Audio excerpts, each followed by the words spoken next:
Tesla গাড়ির ভিতরে বসে আছে, দেখে কিন্তু বোঝা যাচ্ছে। এখন টেসলার এই মডেলের গাড়ি সম্পর্কে আপনারা অনেকেই জানেন, আমি এটা নিয়ে কিন্তু কথা বলতে আসিনি, আমি কথা বলতে আসছি এইটা নিয়ে।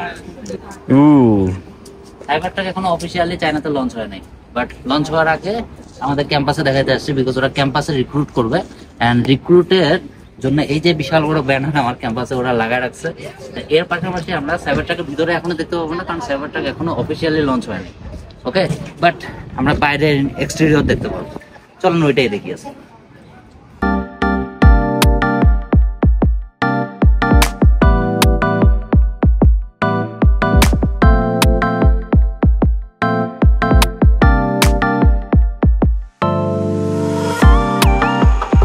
ক্যাম্পাস রিক্রুট হবে, তো ওরা এখনো টেসলার সাইবার ট্রাক মানে চায়নাতে লঞ্চ করে নাই ওভাবে অফিসিয়ালি, তো এই কারণে আমরা এক্সটেরিয়র দেখাতে পারতেছি না, বাট ইন্টেরিয়র আপনারা দেখতে পারেন।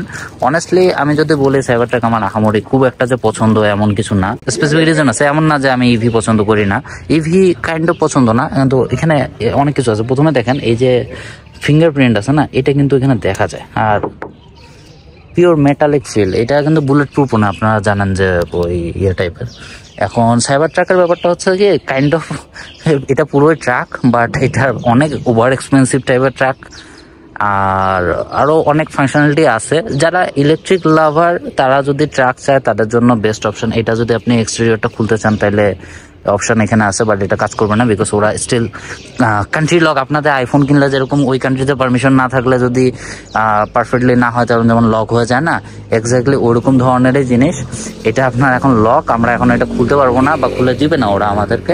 এটা ওরা তখন খুলে দিবে যখন হচ্ছে এটা অফিসিয়ালি পারমিশন পাবে আর কি। তো আমি আপনাদের এক্সটেরিয়র আপনার ইন্টেরিয়র আরো ইউটিউবে দেখে নিতে পারবেন, মোটামুটি এরকমই সেম সাইবার ট্রাকের ক্ষেত্রে। আর